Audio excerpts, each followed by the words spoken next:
Nongaikhubor ka Bate Se TV. ICFA University Meghalaya is now open for admissions for the academic year 2025. Explore our best courses and apply today. Fee concessions are available for domicile students of the state of Meghalaya. Ka Enforcement Directorate ka register case ha ka Enforcement Case Information Report. Persya, iki alp kundamit ki brio bakin thop, nado ki aktor, ki YouTuber, ki Nongaikhubor, bagi taki social influencer, namar bagi Pynshlur ki brio banyele kai Khalai online, bagi Pynkhen, yaka Public Gambling Act ka praspa nrupunyo. Kladan ru sandli ki FIR bala ujo persya yaki Hapanjaguta, Miyapur, Cyberabad, Suryapet, but visa kapatnam but la pengat haki kendon jong Prevention of Money Laundering Act.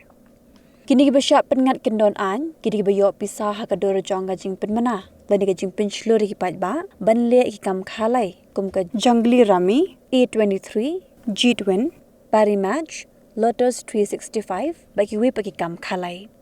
Kaidi ka ngait ba kini gibrio ki yo pisah ban kintiu ya kini ki apps. Kato kat ni na gibrio ki bakhampau ki bangat hagan ka case ki kinthop Yorana Dagubati Uprakash Raj bar ki wepan. Nongaikhubor na kilat patay khubor repair peru ki Pynshlur ki kam Khalai kilangat case lang ba kini ki kinthop yaka ananya nagila neha pathan Amrutha Chaudhary bat ki wepan. Uwi na pedang kiri upat ba ubla ujwa persya yaki YouTuber ki Pynshlur banle ya kini ki kam Khalai uliat ho ba ula do hadu like lor tingka namar ba ula kirni hagan ka kam Khalai online. Shan ka Enforcement Directorate kan sakhar hajar yaki. Dan na pedang jongki kibla pencai pat ba bagi klemle aka ke basneo baik la ong baik la batai bagi pat ba kin hapkit kle hi bagi degi ba shupin mana henry ki idi kam pelat yaki nakikin don an bat ki habet manaj hajar.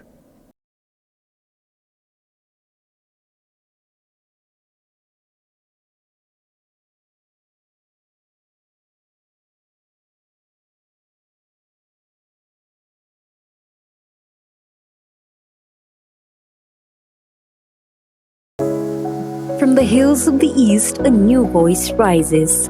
Hello Meghalaya, our state's first ever OTT platform streaming stories, music and dreams.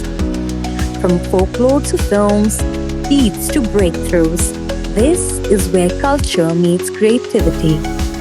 Discover award-winning talents, breakthrough creators, and untold stories that deserves to be seen. From soulful podcasts to live streams and dreamers. This is your stage, your spotlight. Hello Meghalaya. Your story starts here.